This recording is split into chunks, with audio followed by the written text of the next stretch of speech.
ಗ್ರಾಮೀಣ ಠಾಣೆಯ police inspector Murugesh Channannavar ಮತ್ತು ಎಂಬಿಬಿಎಸ್ ವಿದ್ಯಾರ್ಥಿ ಅಮನ್ ಶಾನ್ಭಾಗ್ ಅವರುಗಳು ಶ್ರೀಲಂಕಾದಿಂದ ಭಾರತದ ಧನುಷ್ ಕೋಡಿ ಅವರಿಗೆ ರಾಮಸೇತು ಮೂಲಕ 28 ಕಿಲೋಮೀಟರ್ ರಿಲೇ ಸ್ವಿಮ್ಮಿಂಗ್ನಲ್ಲಿ ಸಾಧಿಸಿ ಕರುನಾಡಿನ ಕೀರ್ತಿಯನ್ನು ಹೆಚ್ಚಿಸಿದ್ದಾರೆ.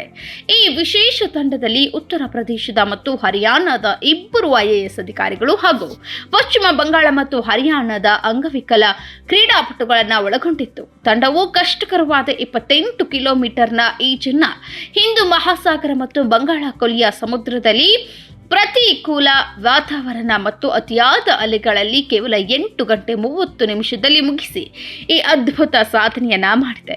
ಸಾಧನೆಗೆ ಸ್ಫೂರ್ತಿಯಾಗಿ ಧರ್ಮಪತ್ನಿ ಶ್ವೇತಾ ಚನ್ನಣ್ಣವರವರು ಬೋಟಿನಲ್ಲಿ ಶ್ರೀಲಂಕಾಗೆ ಹೋಗಿದ್ರು.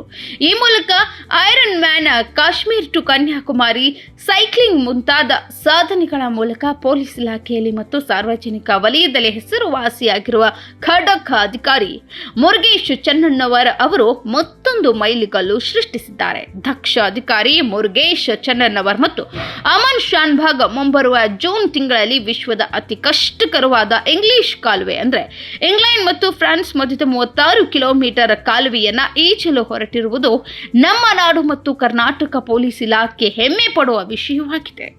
ನೀವು ನೋಡ್ತಿದ್ದೀರಾ, ಇದು ನ್ಯೂಸ್ 88 ಕನ್ನಡ, ಸುದ್ದಿಯ ಜೊತೆ ಸದಾ ನಿಮ್ಮೊಂದಿಗೆ.